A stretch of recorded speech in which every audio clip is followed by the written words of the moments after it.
E aí, rapaziada, ó, tá eu. Ah, deixa eu arrumar aqui, tá embaçado. Tá eu e o Erá aqui, ó. É Erá, né? Ou é o Erá? O Erá. Eu e o Erá aqui, ó. Aí vamos subir a próxima cachoeira ali pra ficar, ó, passar a noite lá hoje.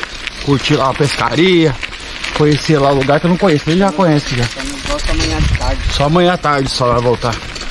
E aqui é outro caminho. A outra vez que eu mostrei pra vocês foi indo lá pra baixo, lá do outro lado.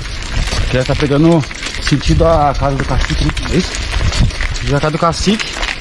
E vamos ficar lá à noite lá, pra conhecer. Bora lá, pessoal, pra vocês conhecerem com nós lá, hein? Mostrar um pouquinho o trajeto pra vocês aqui. Mostrei lá o comecinho.